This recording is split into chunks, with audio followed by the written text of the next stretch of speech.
students, I welcome you all to today's session. I hope all of you are doing perfect at your places. Today's topic is force and pressure.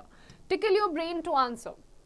A needle pierces a piece of cloth easily. Why? तो एक कपड़े में आप जब सुई घुसाते हैं तो बहुत आसानी से उसमें छेद हो जाता है. ऐसा क्यों होता है? We are going to find out in this chapter.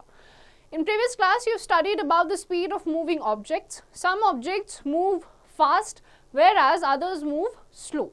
The speed of an object depends upon the amount of force applied on it. For example, a football can be made to move faster if you kick it with a greater force. Also, when you apply a force, the object may move either towards you or away from you. This depends upon the way a force is applied, that is, whether a push or a pull. All our actions require either a push or a pull. For example, you pull the gate of a refrigerator to open it and you push the gate to close it. Let's learn more about the force in the following section of the chapter. तो आपका जो force होता है, force apply करने से कोई भी चीज move करना start कर देती है. अब force आपके दो type के होते हैं, push and pull. जैसे आप रेफ्रिजरेटर का डोर जब आपको ओपन अप करना होता है तो आप पुल करते हैं, जो कि एक टाइप का फोर्स है. बंद करना होता है तो पुश कर देते हैं, जो भी एक टाइप का फोर्स होता है. तो इस चैप्टर में फोर्स के ही अलग अलग फिनोमेना के बारे में पढ़ने वाले हैं. Force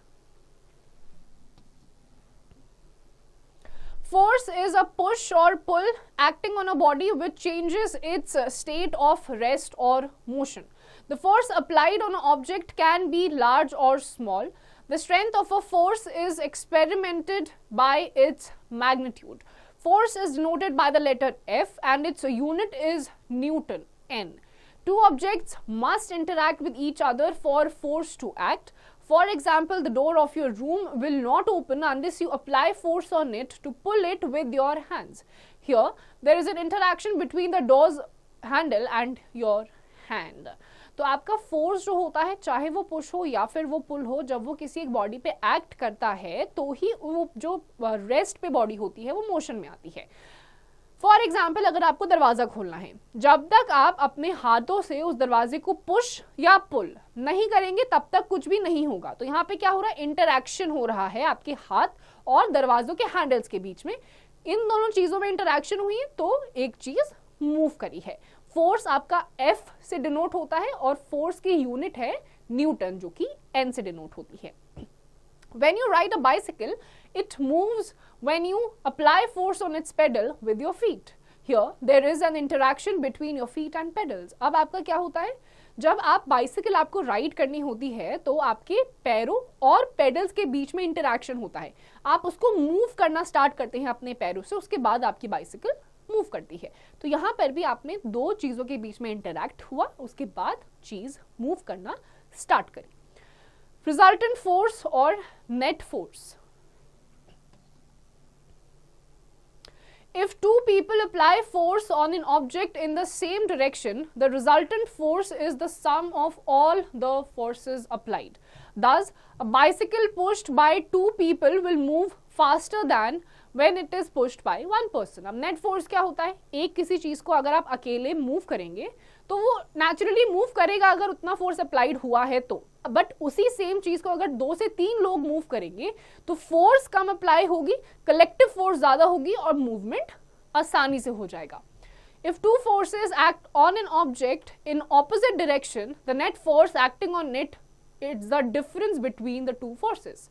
If the two opposing forces are equal, the resultant force is 0 and the object will not move. अब अगर एक बॉक्स है, दो लोग ऑपोजिट डायरेक्शन से उसको मूव कर रहे हैं, इधर से भी कोई पुश कर रहा है, इधर से भी कोई पुश कर रहा है, तो उसका जो नेट फोर्स होगा कैसे निकलेगा, दोनों की फोर्स को जब आप डिफरेंस कर देंगे, माइनस कर देंगे, बट दोनों तरफ से जो फोर्स अप्लाइड है अगर वो सेम है तो आपका रिजल्टेंट फोर्स भी 0 होगा, यानी कि ऑब्जेक्ट मूव नहीं करेगा.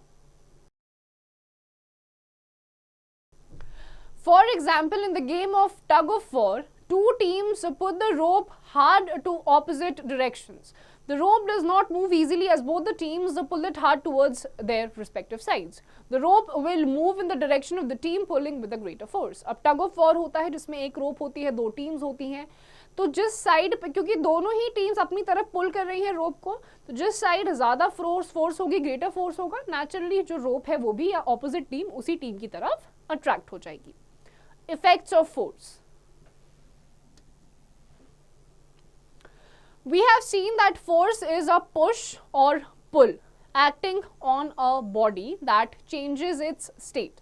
Let us perform activity to know what happens when force is applied to different objects.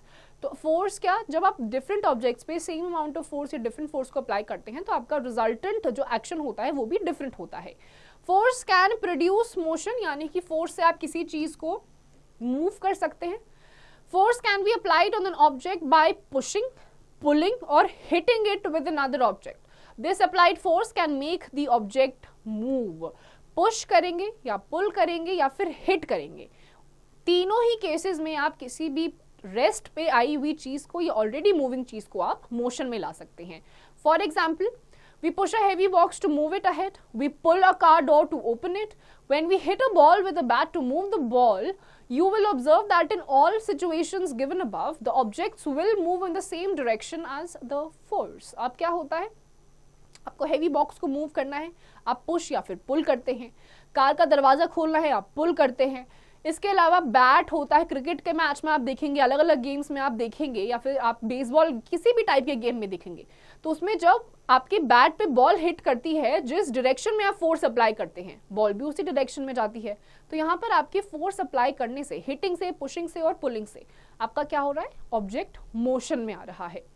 However, it is not necessary that the applied force will always produce motion. अब ये जरूरी नहीं है कि हर बार आपका applied force ऑब्जेक्ट को motion में लाएगा ही लाएगा.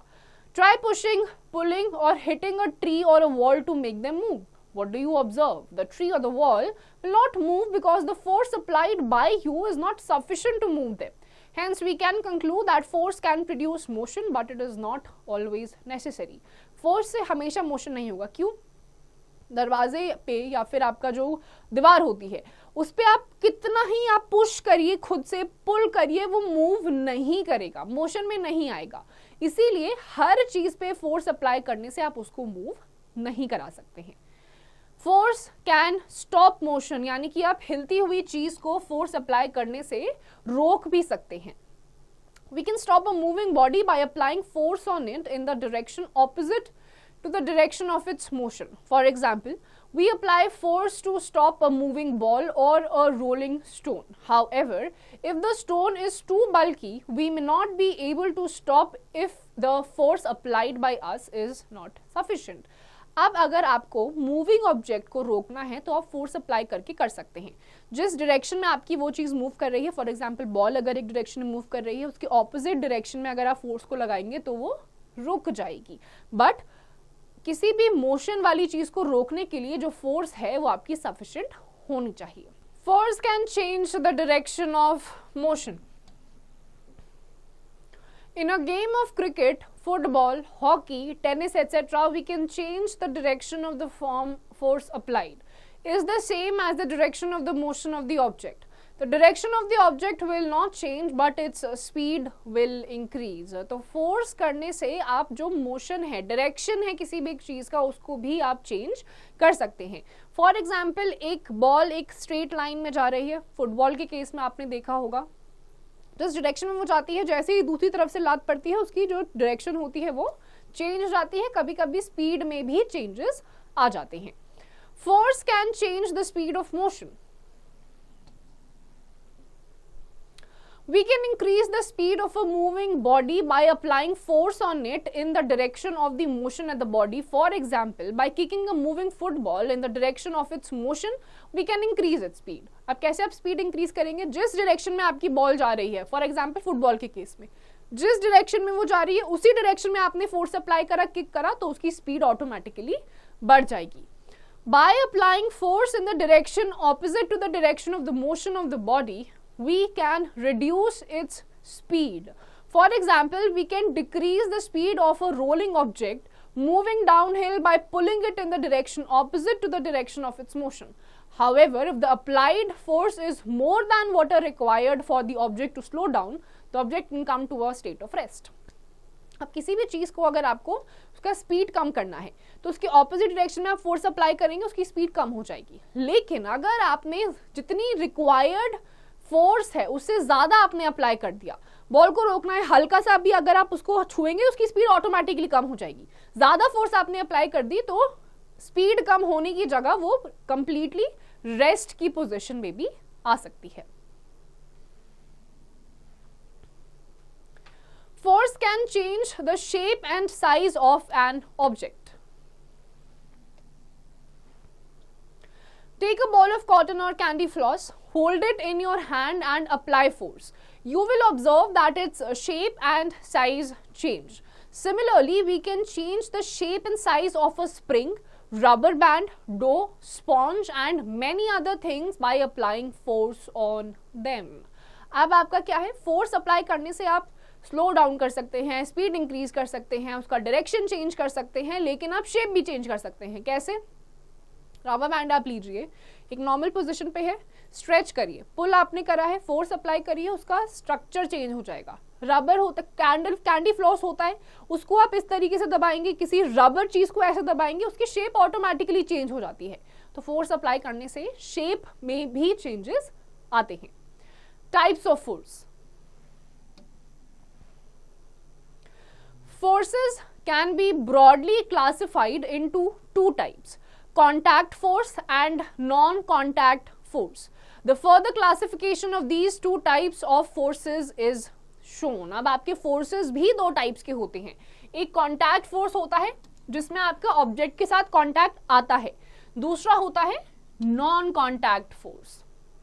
Let's begin with contact force. A contact force can be defined as a force that acts at the point of contact between two objects. Muscular force and frictional force are the two kinds of contact forces. तो जैसा नाम suggest कर रहा है, दो objects के बीच में जब कांटेक्ट आता है तो ये इस टाइप का फोर्स स्टैब्लिश होता है। सबसे पहला है muscular force. The force that results due to the action of muscles is called muscular force. It is applied to lift an object, swim, ride a bicycle, and many other types of activities. When you lift your school bag, you apply using the muscles of your arms. You can feel the strain on your arm when you lift a bag. When you let the bag go, your muscles relax. Workers use muscular force to carry bricks and bullocks use muscular force to pull carts. Muscular force कौन सी होती है? जब आपको चीजों को lift करना होता है तब यूज में आती हैं। आप बैग को लिफ्ट करेंगे नेक्स्ट टाइम तो आप नोटिस करिएगा आपकी आर्म्स की मसल्स यूज होती हैं। इसीलिए जब आप बैग को, भारी बैग को या नॉर्मल बैग को भी जब आप लिफ्ट करते हैं तो यहाँ की जो मसल्स होती हैं, आर्म्स की जो मसल्स होती हैं, उसमें स्ट्रेन पड़ता है, थोड़ा दबाव पड़ता है। जैसे ही बैग को आप छोड़ देते हैं ये रिलैक्स कर जाती हैं। दूसरा है आपका कॉन्टैक्ट फोर्स का example, frictional force. A force that opposes the motion of an object and arises due to the contact between two surfaces is called frictional force. अब क्या होता है, दो surfaces contact में आते हैं और एक surface दूसरे surface का जो force होता है उसको oppose करता है, जिसकी वजह से speed में कम हो जाता है, speed कम हो सकती है या फिर object रुक भी सकता है। ये होता है frictional force. It slows down things or prevents them from moving by acting in a direction opposite to the motion of a moving object. For example, when you stop pedaling a cycle, it stops after moving some distance. It is because of the frictional force acting on the wheels. Also, we are able to walk because of the friction between our feet and ground. अब क्या है, opposite direction में ये move करता है। For example, अगर आप compare करिएगा, जब आप रोड्स पे चलते हैं, सरफेस जो होता है जितना ज्यादा रफ उतना ज्यादा आपका फ्रिक्शन क्रिएट होता है। फ्रिक्शन ज्यादा क्रिएट होगा तो आप फिसलेंगे नहीं। जितना स्लिपरी सरफेस उतना कम फ्रिक्शन, उतना ही ज्यादा आप स्लिप करेंगे। आइस वाली एरिया पे अगर आप चलने की कोशिश करेंगे आप कॉन्स्टेंटली स्लिप करते रहते हैं। क्यों? क्योंकि फ्रिक्शन वहां पे कम है, रफनेस नहीं है सरफेस में और अपोज नहीं कर पाता है सरफेस आपका मोशन के अगेंस्ट में। इसीलिए आप ना ही स्पीड कम कर पाते हैं, तेज ही चलेंगे तो गिर भी सकते हैं। On the other hand road के सर्फेसेस आप देख लीजिए, रफ होते हैं। बॉल भी आप डालेंगे उसमें, कुछ देर के बाद ऑटोमेटिकली जब बॉल आपके रोड के रफ सर्फेस के कांटेक्ट में आता है, फ्रिक्शन हाई होता है, कुछ टाइम के बाद अपने आप रुक जाती है। ये होता है आपका फ्रिक्शनल फोर्स। अब आते हैं आपके non contact forces. A force that acts on an object by another object is called non-contact force.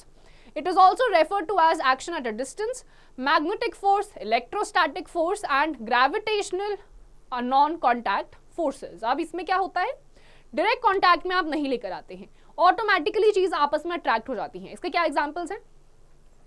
Magnetic force, electrostatic force and gravitational force. ये आपके नॉन कॉन्टैक्ट फोर्सेस होते हैं.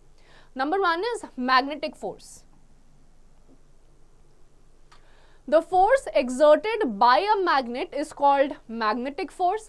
Magnets attract metals like nickel, iron or cobalt without any direct contact with them. This force is employed in cranes to lift heavy loads and to separate iron objects from garbage. अब आपके magnetic force आते हैं. जो magnets होते हैं वो naturally निकल, cobalt, iron की चीजों को अट्रैक्ट करते हैं. इन्हीं को जब बड़े बड़े बुलडोजर्स होते हैं, हैवी हैवी मटेरियल्स को आपको लिफ्ट करना होता है, आसानी से लिफ्ट हो जाए, उसमें मैग्नेट्स लगाए जाते हैं. कूड़े से आपको आयरन को एक्सट्रैक्ट करना है तो वहां पर भी आपके मैग्नेटिक फोर्स का यूज करा जाता है. Activity 1. Aim to show that magnetic force is a non-contact force. Materials required: a bar magnet, a few small iron nails or pins and a paper.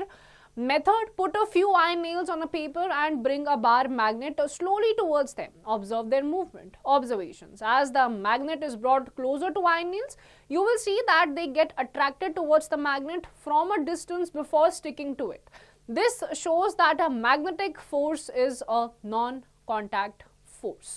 अब आपको क्या करना है, मैग्नेट लेना है, आयरन नेल्स लेना है, बिल्कुल पास में लेके नहीं आना है, थोड़ा डिस्टेंस आपको रखना है. आप देखेंगे कि वो जो आयरन नेल्स हैं वो ऑटोमेटिकली मैग्नेट से चिपकने लग जाएंगे. ये नो कॉन्टैक्ट फोर्स का एक एक्सपेरिमेंट है. Second, electrostatic force. The force exerted by a charged body on another body is called electrostatic force. A charged body attracts an uncharged body. A positively charged body attracts a negatively charged body and repels a positively charged body without coming in contact. Thus, it is a no contact force. Electrostatic force. Basic सा rule है, एक charge body जो है दूसरी body को अपनी तरफ attract करती है, उसको आप इलेक्ट्रोस्टैटिक फोर्स बोलते हैं. Always a charged body attracts an uncharged body. ये आपकी किस टाइप की फोर्स होती है? Electrostatic force. Activity 2. Aim to see the effect of electrostatic force. Materials required: plastic comb, tiny pierce of paper. Method: number 1, take a plastic scale and rub it on a dry hair 8 to 10 times. The scale gets charged. Second, place any tiny pieces of paper and bring the charged plastic scale near to these pieces of paper. Observations: the pieces of paper get attracted to the scale due to electrostatic force exerted by the scale without touching the pieces of paper. आपको एक comb लेनी है या scale आपको ले लेना है. Comb भी आप ले सकते हैं. आपको अपने बालों में 8 से 10 बार उसको रब करना है अच्छे से. छोटे छोटे टाइनी पीसेस ऑफ पेपर लेना है. रब करने के बाद आप देखेंगे 8 से 10 बार जैसे ही आप रब कर लेंगे, इलेक्ट्रोस्टैटिक फोर्स जनरेट हो जाएगी आपकी कोम्ब में. इस कोम्ब में फिर आपके अट्रैक्ट हो जाएंगे छोटे छोटे से papers. This is an example और experiment of electrostatic force. Third is gravitational force. Objects or things fall towards the earth because it pulls them. This force is called the force of gravity or just gravity. This is an attractive force. The force of gravity acts on all objects. The force of gravity acts on all of us all the time without us being aware of it. We can feel the gravitational pull of the earth because the earth is very big. It was Sir Isaac Newton who discovered the earth's gravitational force.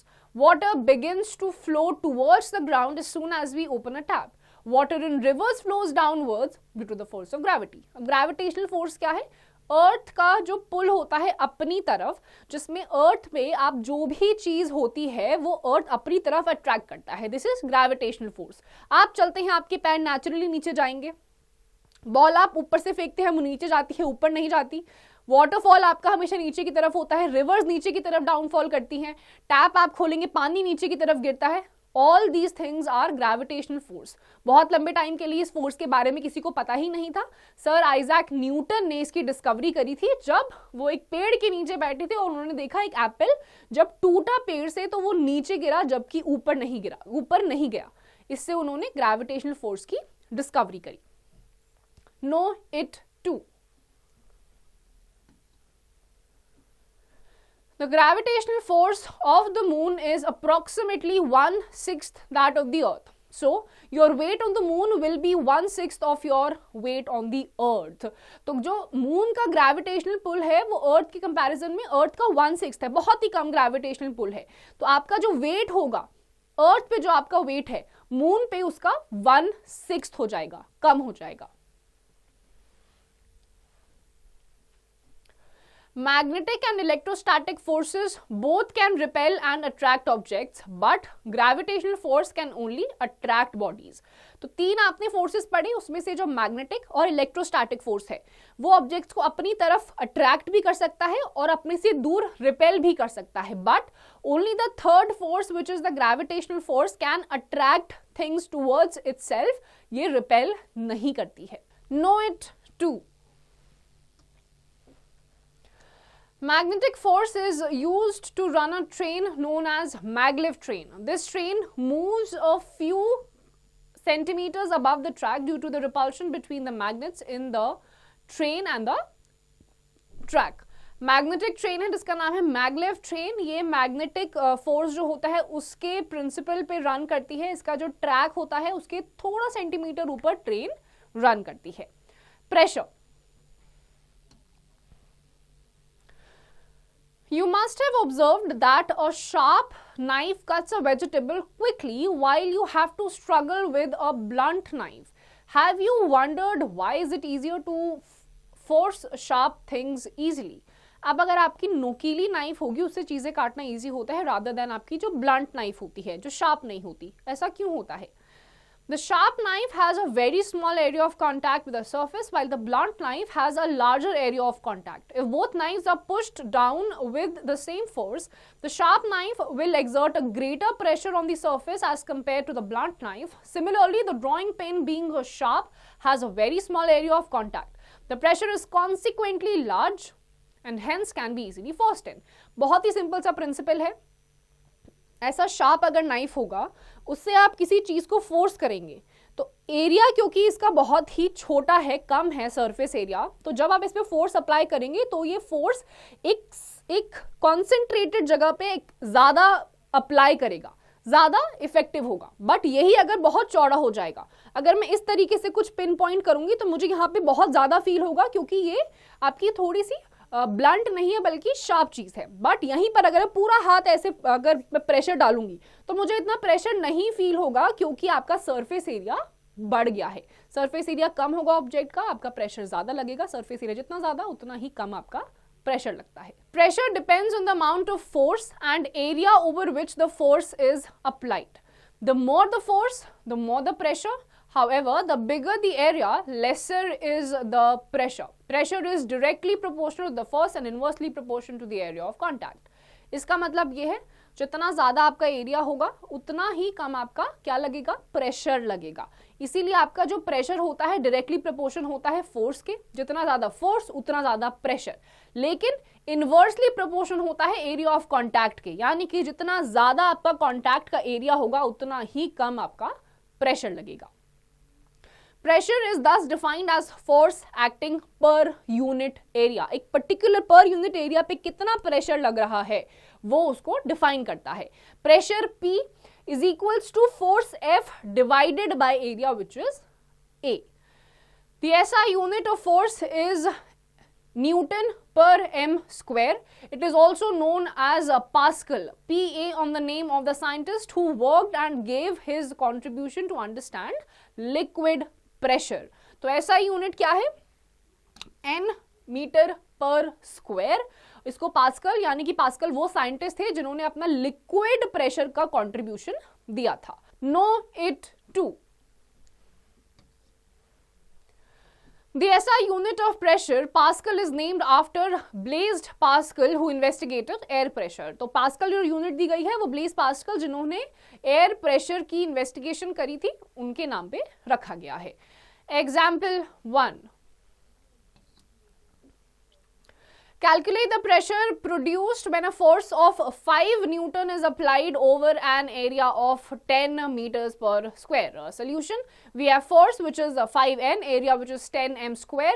We know pressure is equals to force divided by area, which gives us 5 divided by 10 Newton per meter square. Pressure is equals to 0.5 Newton per meter square or 1.5 PA, which is Pascal. तो यहाँ पे क्या है, आपको force दे रखा है 5 Newton, area दे रखा है 10 मीटर्स पर स्क्वायर। सिंपली ऊपर आपका प्रेशर का फॉर्मूला क्या था, force which is divided by area. Force आपको दिया हुआ है, एरिया आपको दिया हुआ है, दोनों को आप डिवाइड करेंगे, आपको न्यूटन पर मीटर स्क्वायर पे भी आंसर मिल सकता है, या फिर आप उसको पास्कल के SI यूनिट के साथ भी लिख सकते हैं। Example 2, a boy exerts a pressure of 16 Pascal by applying a force on 48 Newton on a box. Calculate the area over which the force is applied. तो यहाँ पे आपको फाइनल रिजल्ट दे रखा है 16 पास्कल, फोर्स आपको दे रखा है, एरिया आपको निकालना है। सोल्यूशन क्या होगा, we have force which is 48 newton, pressure we have which is 16 pascal. अब एरिया का फॉर्मूला क्या हो जाएगा, फोर्स डिवाइडेड बाय प्रेशर। आप फोर्स को प्रेशर से डिवाइड कर देंगे, एरिया आपको मिल जाएगा 3 मीटर्स पर square. Example 3, calculate the force applied on an area of 136 centimeters square to exert a pressure of 17 Pascal. Solution: we have a pressure which is 17 Pascal. We know area is equals to 136 centimeters per square is equals to 136 divided by 10,000 meters square, which will give us 0.0136 meters per square. Then we have a force का formula which is pressure into area, which will give us 17 Pascal into 0.0136 meter per square, which is equals to 0.2312 n. अब यहाँ पे आप देखिए centimetres में आपको answer given था, ऊपर एरिया सेंटीमीटर्स में था, आपको उसको मीटर में कन्वर्ट करना था, इसीलिए आपने 136 को 10,000 से डिवाइड करा है, सेंटीमीटर को आपने मीटर्स में कन्वर्ट कर लिया है। अब प्रेशर का फॉर्मूला आपका क्या था, फोर्स डिवाइडेड बाय एरिया। तो ये आपका फोर्स कैसे, इधर उधर से फोर्स आपका ऊपर आ जाएगा, तो आप प्रेशर को मल्टीप्लाई कर देंगे एरिया के साथ, आपको फाइनल आंसर यहां पर मिल जाएगा। प्रेशर एंड एरिया,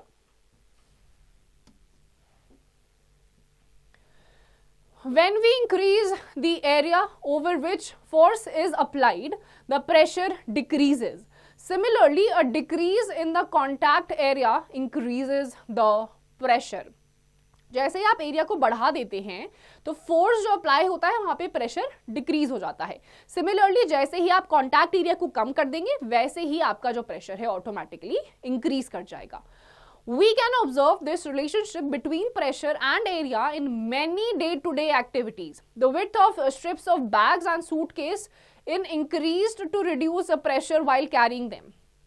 कैसे पता चलेगा, अगर आपके जो बैग्स होते हैं उसकी स्ट्रिप्स अगर पतली होती है तो आपको प्रेशर ज्यादा महसूस होता है, बट वहीं पे अगर आपकी स्ट्रिप्स बैग की मोटी होंगी, चौड़ी होंगी, तो वो नेचुरली आपके शोल्डर में पूरे प्रेशर को डिवाइड कर देंगी, आपका प्रेशर डिक्रीज हो जाएगा। The wheels of military tankers are covered with a broad rubber stripe so that they do not sink in sand or snow. Military trucks आप जब देखेंगे मोटे मोटे टायर्स के साथ या रबर ट्यूब्स के साथ उसे कवर करा जाता है। क्यों? क्योंकि सरफेस एरिया बढ़ जाता है जिससे कि आपके कीचड़ या दलदल में वो जो ट्रक के टायर्स होते हैं या गाड़ी के टायर्स होते हैं वो नहीं फंसते हैं। It is more comfortable to wear broad heels while walking on soft surfaces. Heels के कंपैरिजन में आप ले लीजिए, लड़कियां हील्स पहनती हैं, अगर वो बहुत ही पतली होती है जिन्हें पेंसिल हील्स भी कहा जाता है, उसमें उनका प्रेशर क्योंकि बहुत ज्यादा कॉन्सेंट्रेटेड होता है, दर्द थोड़ी देर में होना शुरू हो जाता है, कंफर्टेबल ज्यादा देर के लिए नहीं होता है वो। वहीं पे आप ब्रॉड हील्स ले लीजिए, वो ज्यादा कंफर्टेबल होती हैं।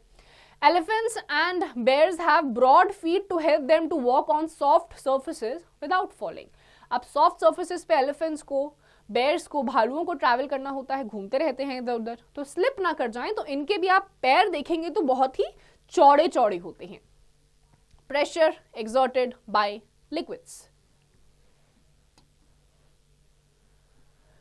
You can aware of the facts that liquids do not have a definite shape. Hence, the pressure exerted by them depends upon the depth of the liquid column.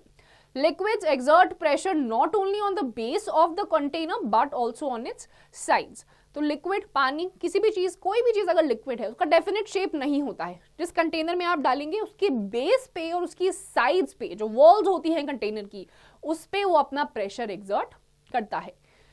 Let's perform some activities to understand this concept. Activity 3. Aim to show that the pressure exerted by a liquid at the base of a container depends upon the height of the liquid column. Method. Number 1, take a glass tube that is open at both ends. Second, fix a rubber balloon at one end of the tube. Number 3, hold on the glass tube with the balloon facing downwards and put some water into it. 4, pour some more water in the glass tube. क्या करना है आपको, आपकी इससे ये पता चलेगा कि कंटेनर पे लिक्विड कितना प्रेशर एक्सर्ट कर रहा है, वो उस कॉलम की हाइट पे भी डिटरमाइन करता है. जितनी हाइट से आप पानी को फेंकेंगे उतना ज्यादा प्रेशर लगेगा. इसके लिए आपको 2 ट्यूब्स देनी है जो दोनों साइड से खुली हुई हो. दोनों ट्यूब्स के एंड में आपको बलून्स डाल देना है और उसमें आपको पानी डालना कुछ एक सर्टेन हाइट से शुरू कर देना है. Observations. You will observe that the balloon starts bulging outwards. You will observe that the balloon bulges even more as the height of the water column increases. This proves that the pressure exerted by a liquid at the bottom of a container depends upon the height of the liquid column. अब आप notice करेंगे दोनों ही tubes में आपका balloon जैसे जैसे उसमें पानी जाएगा वो बल्ज आउट करने लग जाएगा, बट सबसे ज्यादा स्पीड से और ज्यादा प्रेशर से उस ट्यूब का बलून बल्ज आउट करेगा जिसका कॉलम का हाइट ज्यादा है. Activity 4. Aim to show that liquid exerts the same pressure in all directions at a given depth. Method. Take a plastic bottle, punch 3 holes in the bottle at the same height. Now pour some water into it and let it flow through these bottles. अब आपको पता चलेगा पानी जब आप एक container में डालते हैं हर साइड पे वो equal amount of pressure he exert करता है. प्लास्टिक बॉटल लेनी है, 3 अलग अलग डायरेक्शंस में आपको 3 छेद कर देने हैं और उसमें पानी डालना है और उन छेद से उनको आपको लेट आउट करना है पानी को. Observations. You will observe that water comes out from all the holes with the same force and falls at the same distance. This shows that liquids exert the same pressure in all directions at a given depth. अब एक particular depth है, 3 छेद आपने कर दिए हैं, पानी आपने डाला है. अब आप नोटिस करेंगे तीनों ही होल्स से पानी जो है सेम प्रेशर से बाहर निकलेगा, सेम डिस्टेंस में जाके गिरेगा. इसका मतलब क्या है, पानी एक कंटेनर पे एक गिवन डेप्थ पे equal amount of pressure exert करता है हर डायरेक्शन में. Activity 5. Aim to show that liquid pressure varies with depth. Method. Number 1, take a plastic bottle and punch 3 holes at different heights. Second, now pour some water into it and let the water flow through these holes. What do you observe? अब आपको पता चलेगा कि depth अगर differ कर रही है तो आपका जो पानी का प्रेशर है वो डिफरेंटली एक्सर्ट होगा. पहले आपने जो होल्स करे थे सेम हाइट्स पे करे थे, अब आपका डेप्थ चेंज हो गया है. आपको प्लास्टिक बॉटल लेनी है, 3 होल्स करने हैं आपको अलग अलग हाइट्स पे. अब आप क्या ऑब्जर्व करेंगे? Observations. You will observe that water from the lowest hole comes out with the greatest force and falls at the maximum distance.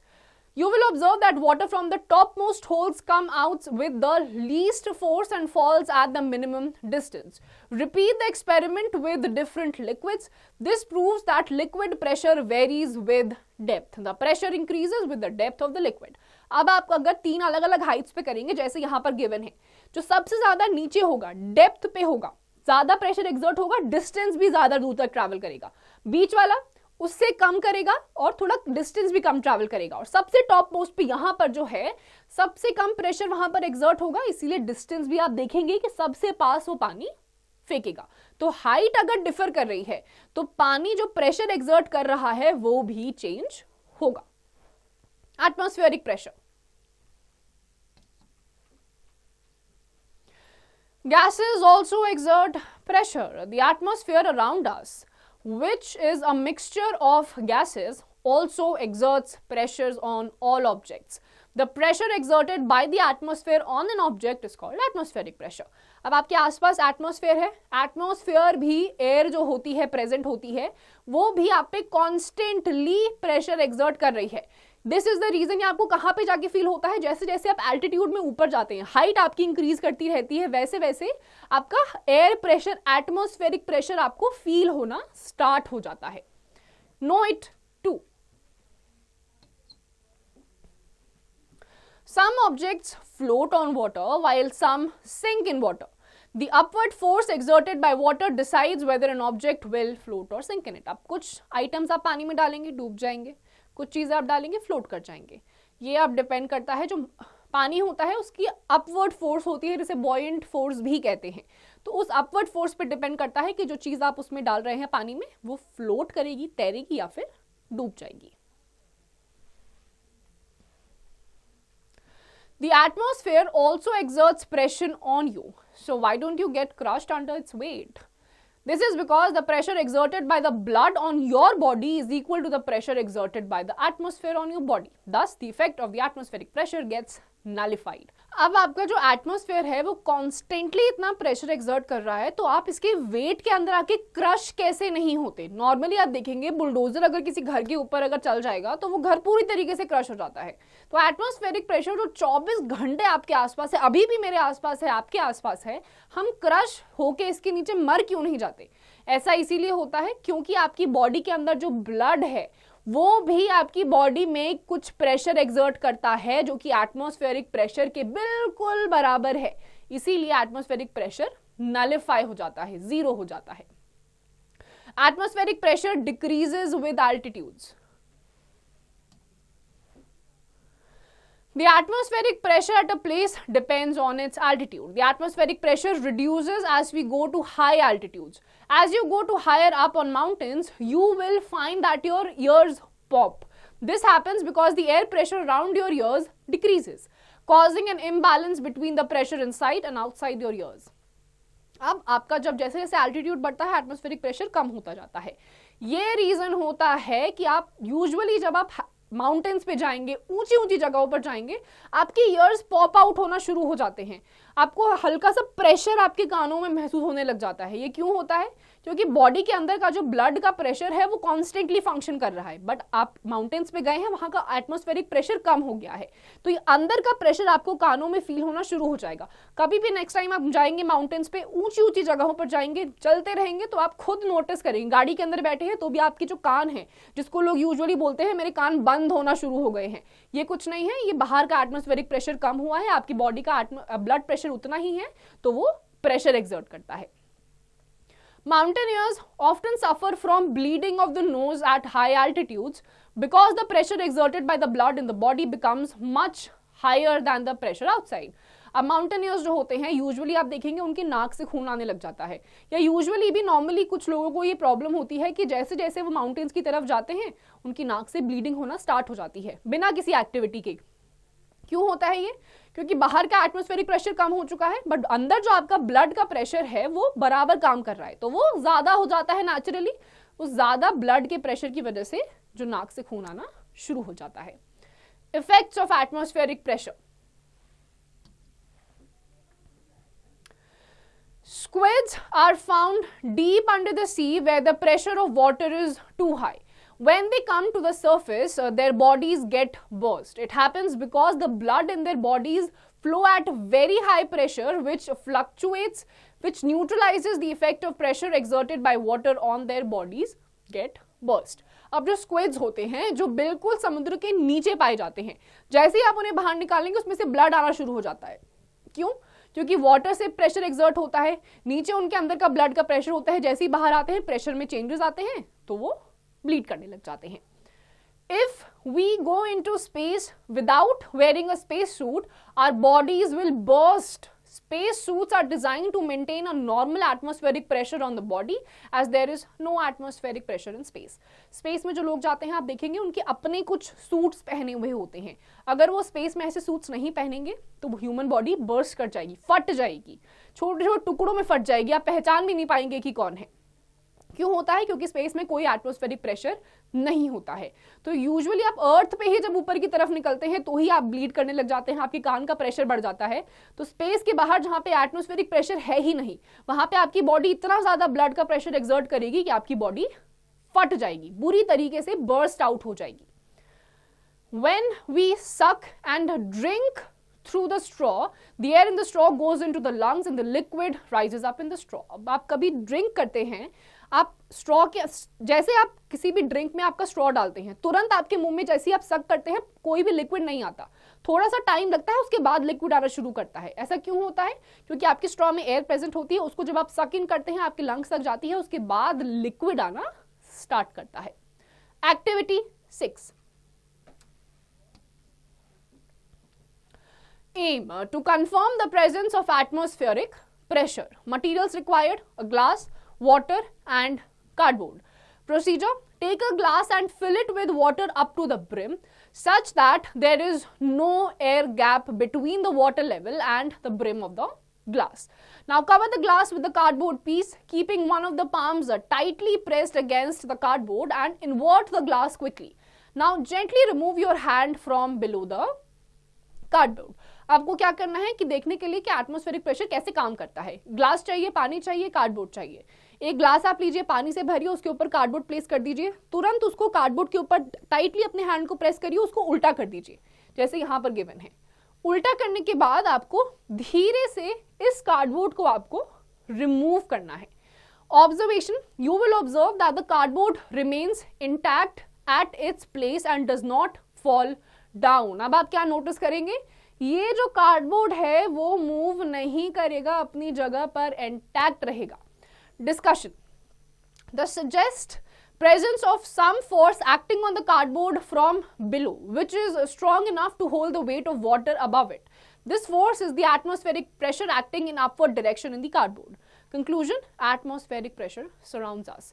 क्यों होता है ये? क्योंकि इस कार्डबोर्ड के नीचे से भी एटमॉस्फेरिक प्रेशर आ रहा है, ऊपर की तरफ से भी प्रेशर आ रहा है, जिसकी वजह से वो एक ही जगह पे इंटैक्ट रहेगा. इसी तरीके से आपकी जो बॉडी है, ह्यूमन बॉडी, उसके आसपास भी एटमॉस्फेरिक प्रेशर है. ये पानी सजेस्ट करता है अंदर का ब्लड का प्रेशर. ये कार्डबोर्ड ह्यूमन बॉडी है जिसके ऊपर अंदर की तरफ से ब्लड का प्रेशर भी आ रहा है, बाहर की तरफ से एटमॉस्फेरिक प्रेशर भी आ रहा है, जिसकी वजह से हमें अभी तक कुछ नहीं हो रहा. Keep in mind: